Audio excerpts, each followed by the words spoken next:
wabarakatuh. Salam hangat dan salam sehat untuk seluruh sahabat sehat dimanapun sahabat sehat berada. Tak terasa pada hari ini merupakan edisi keempat Kurma, yaitu kajian Ramadan yang tentunya masih di Pokariko, podcast Rumah Sakit Siti Khadijah. Pada pagi hari ini saya sudah bersama dengan narasumber yang sangat luar biasa, yaitu Dr. Anang Silahudin, spesialis kedokteran fisik dan rehabilitasi medis Rumah Sakit Siti Khadijah Sepanjang. Yuk mari kita sapa Dr. Anang. Assalamualaikum dok. Waalaikumsalam, Rida.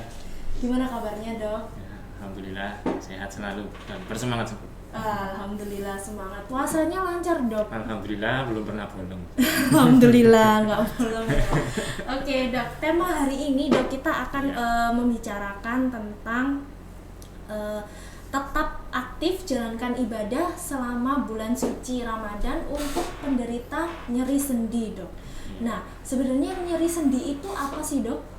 Iya, sebenarnya kalau dilihat dari definisi dari kata pun sebenarnya sudah bisa diartikan sebenarnya. Nyeri sendi, ada dua kata, nyeri dan sendi.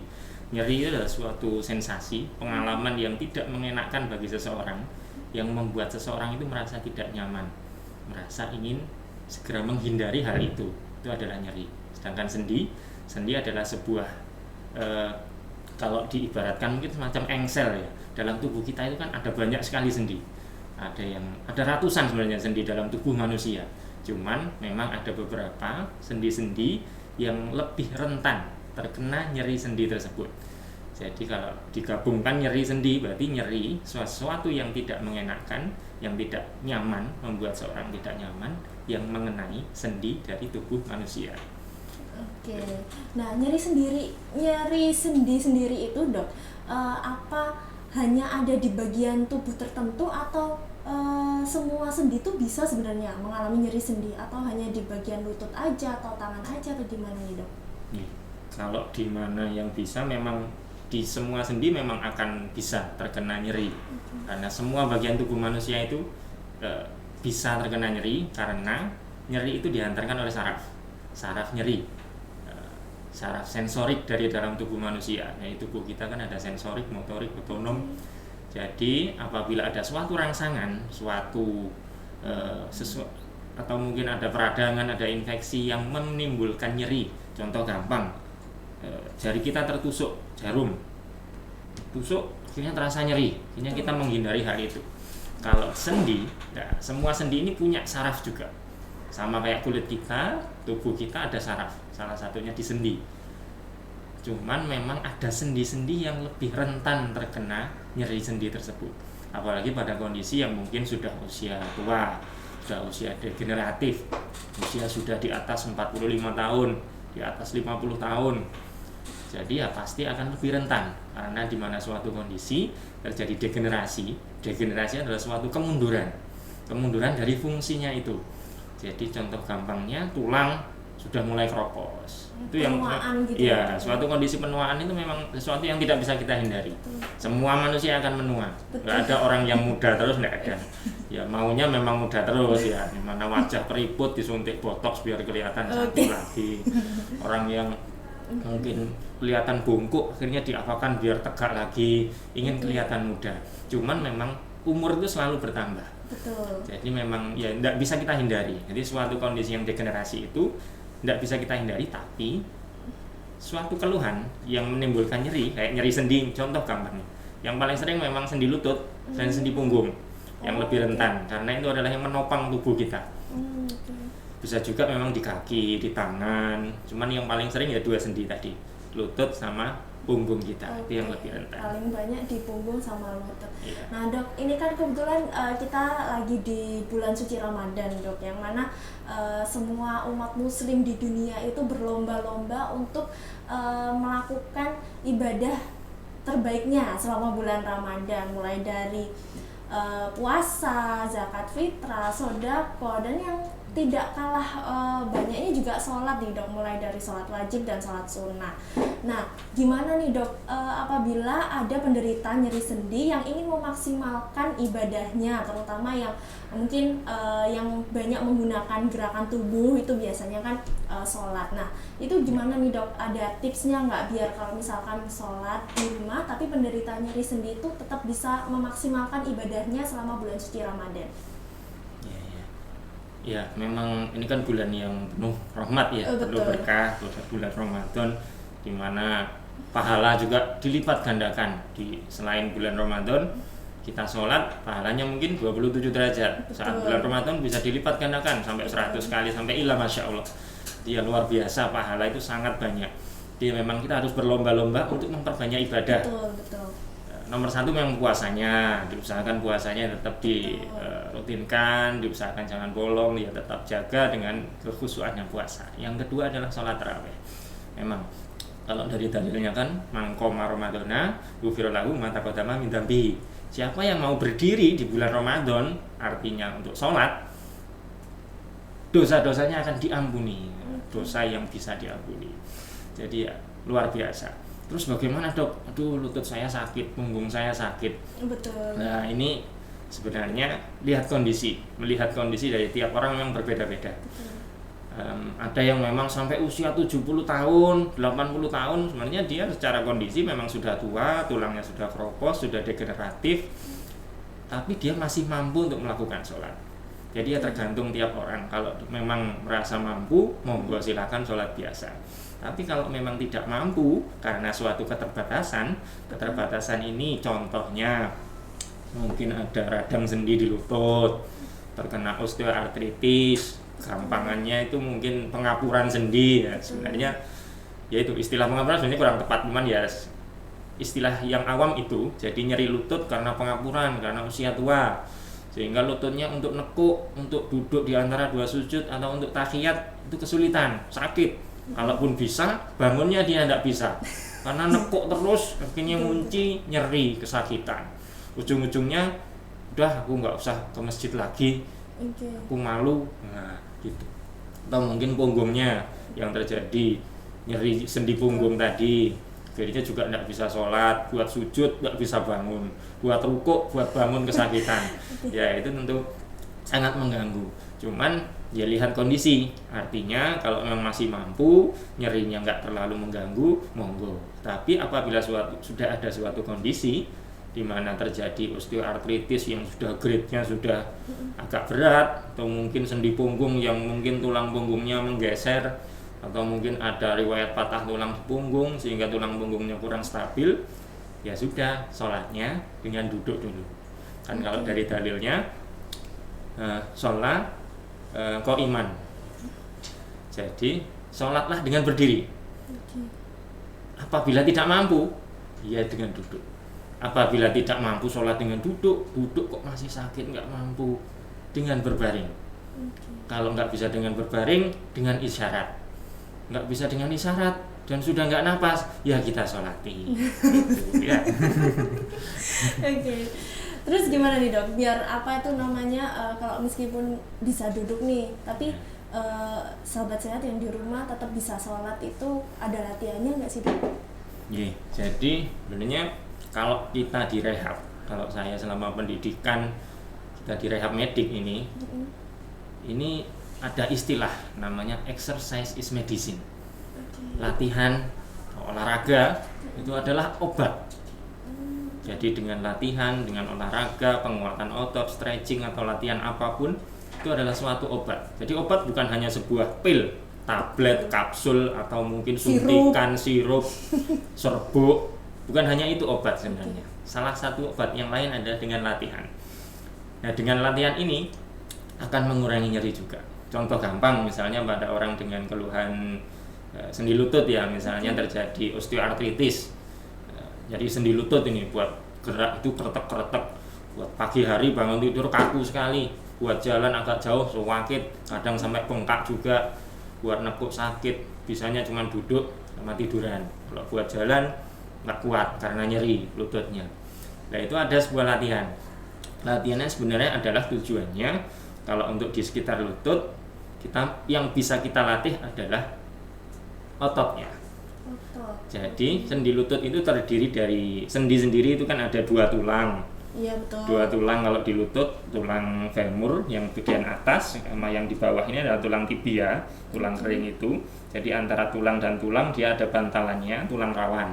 Ada juga meniskus sebagai bantalan untuk di antara sendi ini agar tulang keras dan tulang keras tidak langsung bertemu. Pada suatu kondisi di mana osteoartritis atau peradangan sendi lutut yang sudah grade 4, grade terakhir paling berat, itu terjadilah bantalannya sudah nggak bagus lagi. Bantalannya sudah ada kerusakan sehingga tulang keras ketemu dengan tulang keras. Itu nempel kalau sudah grade 4. Kalau masih grade 1 masih ada jarak, cuman bengkak saja biasanya. Kalau sudah grade 4 nempel, ya sudah kesakitan. Struktur pertama itu antara tulang ada bantalannya. Struktur berikutnya ada ligamen. Ligamen ini adalah jaringan keras, jaringan ikat yang mengikat antara tulang. Jadi ligamennya juga ada banyak di lutut, ada sekitar 6 ligamen. Lalu ada juga otot. Dari otot ini dia berfungsi untuk menstabilkan lutut dan menggerakkan lutut. Untuk lutut ada otot di bagian depan sama di bagian belakang yang paling berfungsi dan paling berguna. Kalau yang bagian depan itu namanya otot quadriceps, kalau yang bagian belakang otot hamstring. Jadi yang paling berperan nomor 1 quadriceps, yang kedua hamstring. Yang paling sering terjadi quadricepsnya melemah, hamstringnya kaku. Jadi yang bagian depan kita ibaratkan lutut gini ya. Nah, ini lutut. Otot yang depan, paha depan, ini adalah otot quadriceps, berfungsi untuk meluruskan lutut, sedangkan yang hamstring bagian belakang, ini berfungsi untuk menekuk lutut. Jadi meluruskan dan menekuk, meluruskan otot yang atas, menekuk otot yang bawah belakang ini. Sering terjadi karena kurang aktivitas, banyak duduk, pekerjaan mungkin tidak berat, tidak banyak, tidak terlalu aktif.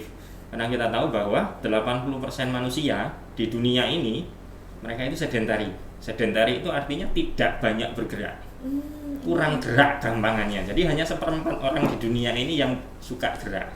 Memang ya nyaman, apalagi kerja sudah kantor, iya mager, males gerak ya. Banyak duduk, kerjanya ya di kantor, di depan komputer gini mikir. Kalau nggak gitu main HP. Dia banyak duduk. Dengan duduk kita kan menekuk lutut dan paha. Betul. Jadi yang paling sering kaku atau spasme biasanya otot bagian paha, yang atas, penggerak dari paha sama paha yang belakang tadi. Yang bawah. Iya, yang bawah hamstringnya. Kalau yang atas ini karena jarang gerak, kurang dilatih sehingga dia mengecil. Apalagi ada kondisi lututnya sakit, bengkak, sakit buat jalan. Ototnya biasanya makin mengecil. Efeknya kalau otot mengecil atau atrofi kita sebutnya, maka kestabilan lututnya juga berkurang. Kestabilan lututnya akan nggak bagus sehingga saat jalan kayak goyang. Bisa jadi saat jalan gampang capek. Itu karena ototnya mengecil. Jadi itu manusia itu kan punya ada istilah yang selalu guru saya bilang bahwa manusia itu learn no use. Learn no use itu adalah belajar apabila tidak digunakan. Maksudnya apa? Otot atau tubuh kita secara keseluruhan kalau tidak digunakan kondisinya akan makin menurun. Fungsinya iya, jadi fungsinya akan menurun. Gampangannya otot. Betul. Otot kalau dilatih kayak bodybuilder, olahragawan, binaraga misalnya, dia latih otot, minum gitu suplemen, jadi besar ototnya. Besar. Begitu dia tidak latihan selama beberapa bulan, ototnya akan mengecil. Otak gampangannya, daya ingat kalau kita dipakai, kalau kita bekerja, kita sering baca, menghafal sesuatu atau mungkin ya banyak membaca lah, otak kita dipakai, otak kita berpikir sehingga nggak gampang pikun. Tapi suatu kondisi di mana kita sudah pensiun, nggak ada pekerjaan, nganggur cuman lihat TV, lihat YouTube, lihat HP, lihat IG. Jadi ya banyak nganggurnya, otak nggak terlalu dipakai sehingga mulailah daya ingat menurun, gampang pikun. Itu artinya learn no use itu tadi. Kalau dikembalikan ke otot, ya tadi karena kurang dipakai untuk gerak, kurang dipakai olahraga, ototnya mengecil. Kalau otot mengecil, kestabilannya jadi kurang bagus. Jadi solusinya bagaimana? Harus dikuatkan lagi. Caranya gimana nih dok? Nah, kunci untuk memperkuat otot ada 2. Betul. Nutrisi dan latihan. Kalau nutrisinya? Kalau nutrisinya yang dicukupi adalah proteinnya. Protein. Tetap makan kita kan harus terdiri karbohidrat, lemak, protein, Betul. sama serat sayur-sayur, buah-buahan. Protein yang dianjurkan gampangannya ya bisa 1 gram per kilogram berat badan. Kalau mau lebih optimal bisa 1,5 atau 2 gram per kilogram berat badan per hari. Gampangannya seseorang beratnya 50 kilogram, kebutuhan proteinnya minimal 50 gram sehari. Terus bagaimana kita tahu makanan ini mengandung berapa gram? Gunakanlah smartphone Anda. Ada kalori checker, ada aplikasi-aplikasi yang untuk menghitung kalori, menghitung protein. Dada ayam 100 gram, proteinnya 28 gram. Tempe 1 potong, proteinnya 3 gram. Ada daftar-daftar, ada di smartphone, Play Store, aplikasinya banyak sekali. Mudah bisa ya, digunakan. Dok, ya? Iya, gampang sekali. Kemudian exercise-nya, Dok? Exercise-nya, kalau untuk gampangnya sebenarnya tergantung ya, mau otot apa yang mau kita targetkan. Kalau yang lutut tadi ya, iya. kalau yang lutut tadi kan yang ada kelemahan kan, yang bagian depan ya, quadricepsnya. Jadi kita menggerakkannya adalah mengangkat lutut, gampangannya. Mengangkat lutut. Jadi sambil duduk gini bisa mengangkat lutut, meluruskan, ditahan dulu kira-kira 5 Berarti atau sambil 6 duduk, hitungan. Dok? Sambil duduk aja bisa. Sambil duduk bisa gini, tanpa beban bisa. Atau mungkin waduh, tanpa beban ini aja terlalu enteng, ini saya 100 kali juga bisa. Kalau memang terlalu enteng bisa dikasih beban. Bebannya ditaruh di kaki, di ankle, bisa 1 kilo, 2 kilo, 5 kilo monggo. Jadi diangkat, ditahan kira-kira 6 atau 5 atau 6 hitungan, ulangi sampai 10 kali kalau kuat. Kalau memang waduh lutut saya sedang bengkak, kalau diraba hangat, tuh sakit sekali dok, buat jalan dikit aja ke kamar mandi aja sudah sakit, kompres dulu. Boleh dikompres. Dikompres dulu, nyerinya sudah berkurang. Kalau kok nggak berkurang boleh minum obat, paracetamol atau diclofenac atau meloxicam, terserah. Ada obat-obat yang kompresnya nih dok, panas atau dingin? Kalau kondisi yang itu tadi. Nah, kompres panas itu atau dingin itu sebenarnya tergantung kondisi ya. Kalau untuk sendi, sendi lutut ya gampangannya, ini kan paling sering penyebab nyerinya adalah peradangan. Kita bilangnya osteoartritis genu, OA lutut gampangannya. Kalau radang itu ada 5 gejala utama: kalor, lubor, dolor, tumor, fangsiolesa. Kalor itu kalau diraba hangat, rubor itu kemerahan. Mungkin dari luar kadang nggak kelihatan sih kalau kemerahan. Dolor itu nyeri, jadi kalau dipegang itu nyeri, atau buat jalan itu dia nyeri. Terus tumor itu bengkak, lututnya kadang membengkak, ukurannya lebih besar kalau dibandingkan dengan lutut yang tidak sakit. Terus yang terakhir fangsiolesa, dia adalah kehilangan fungsinya. Kalau fungsi lutut kan untuk jalan, untuk menopang tubuh. Dan saat berdiri, saat jalan nyeri, sehingga tidak mampu melaksanakan fungsinya untuk menopang tubuh. Jadi dari gejala itu berarti kalau ada 3 dari itu atau 5 semuanya ada, berarti ada radang, berarti ada panas. Panas itu kita lawannya dengan dingin. Jadi kompresnya pakai dingin. Dinginnya apa? Apakah anduk atau apa? Air dingin dibuyang? Tidak, pakai es batu. Gunakan es batu. Es batu ya es batu biasa, boleh dipukul dulu, dikeprok. Tujuannya biar agak lembut, terus dimasukkan ke plastik. Terus dialasi pakai handuk, terus kompreskan di area yang kalau nggak pakai alas nggak apa-apa dok? Jangan. Karena terlalu dingin. Iya, terlalu dingin sama ada vasokonstriksi pembuluh darah. Es itu punya efek mengecilkan pembuluh darah, termasuk di kulit. Kalau terlalu lama dan langsung kontak, pembuluh darah yang di kulit mengecil, lama-lama terjadilah kerusakan kulit. Cirinya biasanya mirip kayak kena air panas, melepuh. Gitu. Dingin juga bisa bikin seperti itu karena tadi mengganggu. Jadi harus dilapisi dengan handuk itu tadi. Nah kalau kompres yang panas itu dok, harus kondisi kaki yang kayak gimana? Iya, kalau kompres hangat atau mungkin ya agak panas ya, sebenarnya juga hati-hati, tidak boleh terlalu panas. Jadi kalau suhu yang diukur yang bisa ditoleransi oleh kulit manusia itu sampai 45 derajat.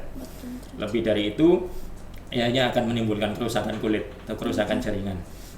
Jadi kompres hangat itu biasanya kita gunakan saat ada masalah di otot yang kaku atau spasme.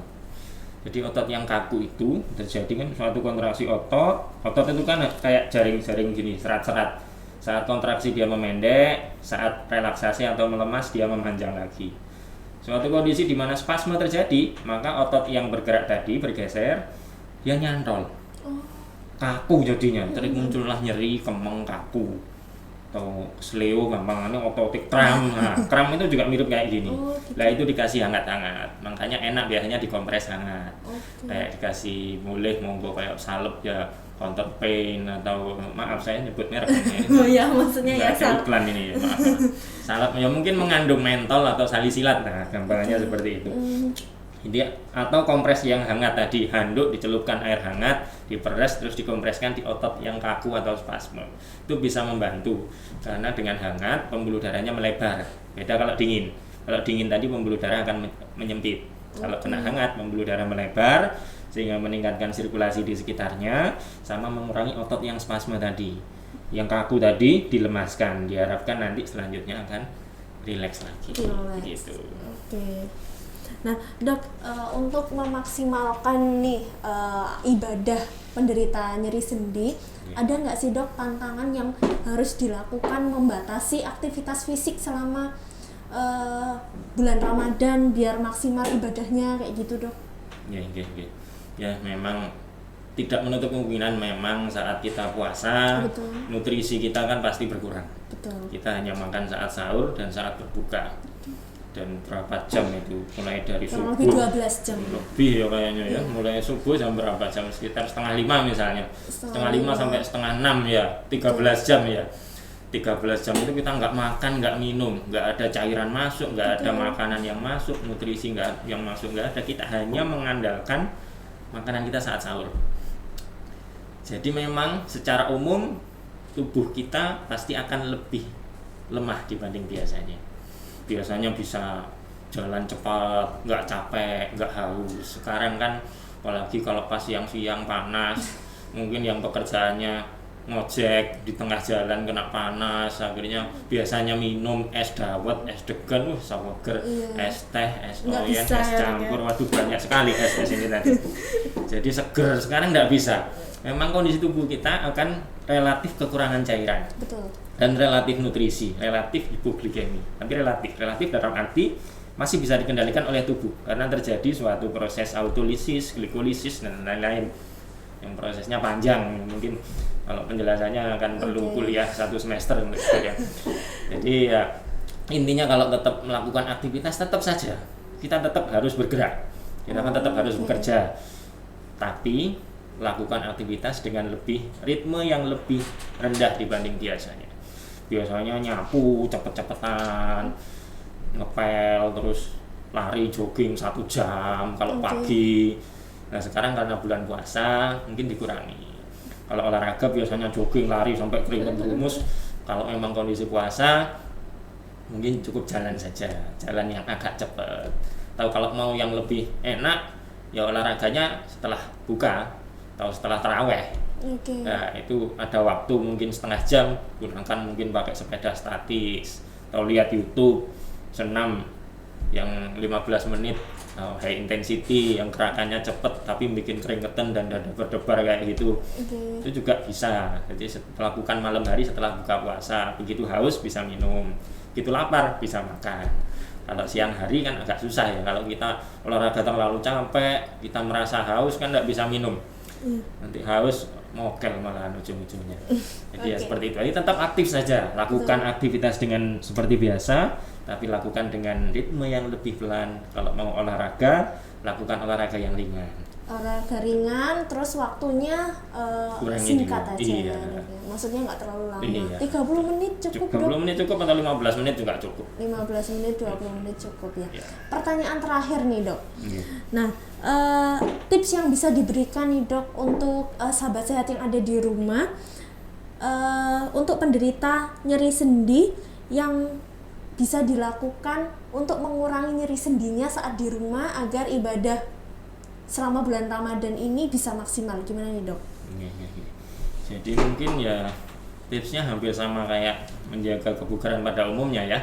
Jadi nomor 1 tetap nutrisi, makan cukupi, saat sahur usahakan banyak serat, buah-buahan harus ada, paling tidak kurma juga serat. Betul. Ada gulanya, ada seratnya, terus sayur-sayuran atau buah-buahan. Pilih buah-buahan yang netral. Netral dalam arti tidak terlalu kecut atau tidak terlalu bikin kembung. Kayak duren itu kan enak itu ya, tapi kan Iya, di perut benar-benar. kadang nggak enak. Atau buah naga kan kadar vitamin C-nya yang agak cukup tinggi, sehingga bikin kadang di perut agak sebah. Ya mungkin hindari kalau saat sahur. Saat sahur mungkin yang lebih aman buah-buahan yang golongan pisang, pepaya, apel bisa, itu yang lebih netral untuk perut ya. Terus nomor 1 nutrisi. Saat buka juga harus diperhatikan. Makan saat buka, usahakan buka minum air putih dulu. Kalau sunnahnya kan air putih sama kurma. Betul. Nah, setelah itu sholat dulu. Jadi makanan biar diserap dulu. Makanan kecil dulu. Kalau gorengan mungkin tidak saya anjurkan ya, karena minyak mahal ya. Betul. Mending jangan gorengan lah, mending kurma yang Kurma. dianjurkan Nabi. Betul. Kalau enggak ya buah dulu, buka air putih sama buah, setelah itu sholat dulu. Sholat maghrib. Ya, sholat maghrib dulu, setelah itu baru makan. Nomor 1 tadi nutrisi. Cukupi kebutuhan air. Air minum harus cukup minimal 8 gelas. 10 gelas juga boleh. Misalkan nggak ada pantangan ya. Kalau orang sakit jantung kan harus dibatasi. Kalau orang secara umum ya sekitar 8 sampai 10 gelas. Saat sahur usahakan 2 sampai 3 gelas. Saat buka sampai malam usahakan 5 atau 6 gelas. Jadi itu nutrisi dari situ. Yang kedua, untuk menjaga kesehatan secara umum, secara aktivitas, ya tadi tetap bergerak, jangan mager, jangan malas-malesan. Memang, waduh, aku mau ibadah ini, mumpung bulan puasa, aku tak sholat malam yang banyak, sholat tarawih di masjid 20 rakaat misalnya, tak tambahi di rumah aku sholat lagi, sholat tasbih, sholat sunnah tahajud lagi, aku sholat lagi, monggo. Tapi harus tahu bahwa tubuh kita juga butuh istirahat. Betul. Tubuh kita butuh istirahat minimal 6 atau 7 jam semalam. Jadi misalnya bangunnya pagi sahur jam 3, malam diusahakan jam 9, jam 10 sudah tidur. Kalau pagi atau siangnya mungkin ada waktu istirahat, ya bisa untuk istirahat mungkin sebentar, 15 menit, 30 menit digunakan istirahat. Jadi pola istirahat juga harus penting. Jadi nutrisi, istirahat, aktivitas, tetap aktif, tetap bergerak, jangan malas-malesan. Wes aku tak menghemat tenaga, biar tenagaku biar nggak habis saat puasa, aku tak tiduran aja mumpung libur, mumpung nggak kerja, mumpung nganggur. Ya jangan.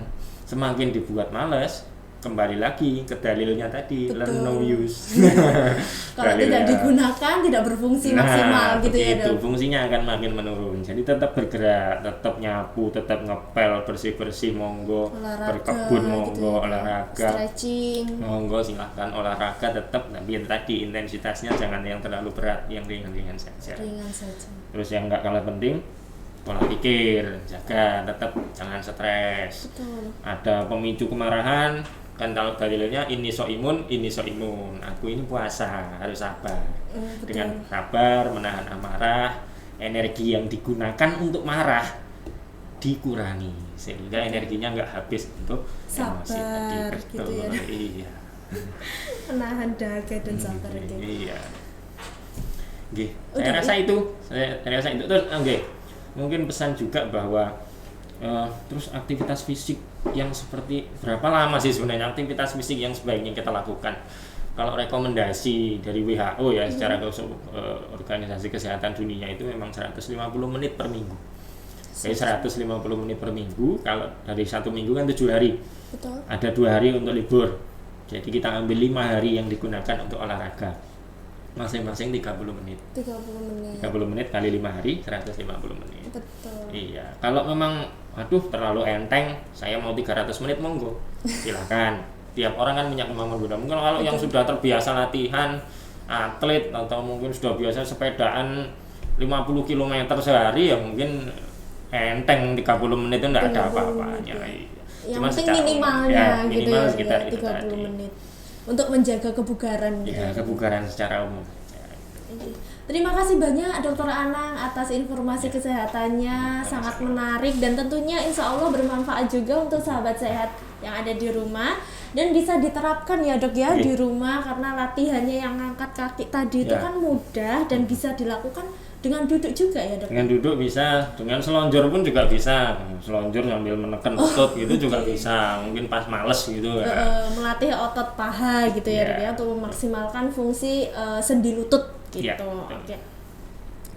Terima kasih sekali lagi Dokter Anang sudah hadir di Pokariko, sudah berbagi bersama di edisi Kurma Kajian Ramadan edisi yang keempat kali ini.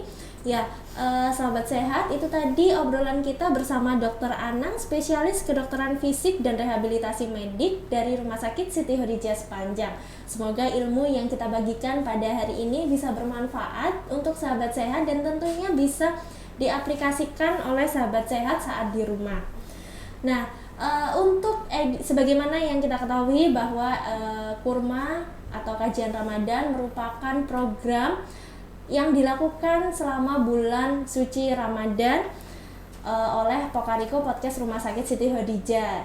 Sehingga untuk program kedepannya kita akan menampilkan program baru dari Pokariko Podcast Rumah Sakit Siti Khadijah yang tentunya tidak kalah menarik untuk sahabat sehat.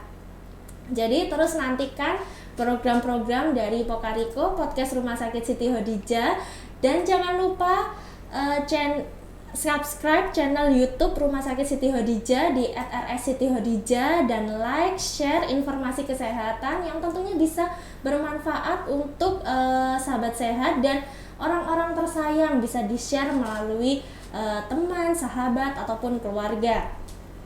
Saya Farida pamit undur diri. Assalamualaikum warahmatullahi wabarakatuh.